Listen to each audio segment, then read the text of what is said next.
Hello friends, I'm Miss Katie and this is Heritage Ways, where I teach and encourage and support homemakers. I want to show you today, on this laundry day here at my house, isn't every day laundry day pretty much?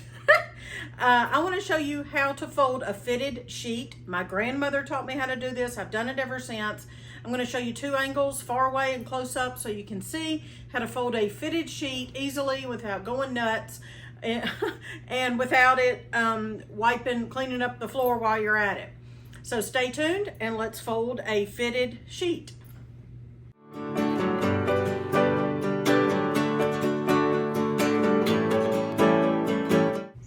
All right, friends, this is a queen size sheet.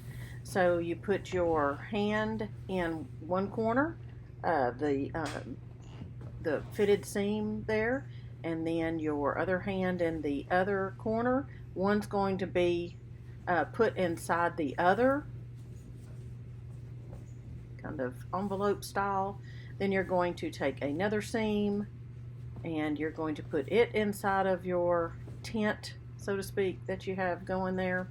And then you're going to take the last one and you're going to put it inside. So you have all four sides nestled there together, and then all that remains is to just straighten out your seams or your folds there, and really you just have to fold it. You could do this on a table.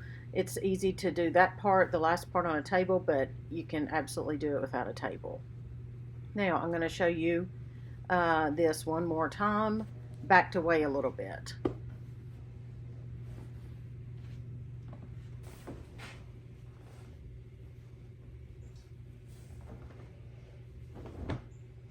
All right, and for one last look from a different angle perhaps. So I have my hand in the corner, hand in the corner, put it inside each other.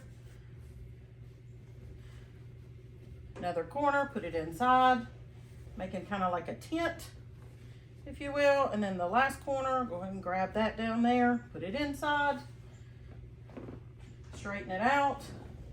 You can do this with or without a table. It's a little bit easier at this point if you have a table, but it's really, you can do it kind of, there's your sheet. And you're just going to fold it over on itself. And then from there, decide if you want fourths or thirds or halves or whatever fits into your linen closet. And you have your fitted sheet. Whew! I hope you'll count your blessings, and I hope you'll come visit me again. Come visit me at heritageways.com. I'm glad you're here. I'm Miss Katie. Have a good day.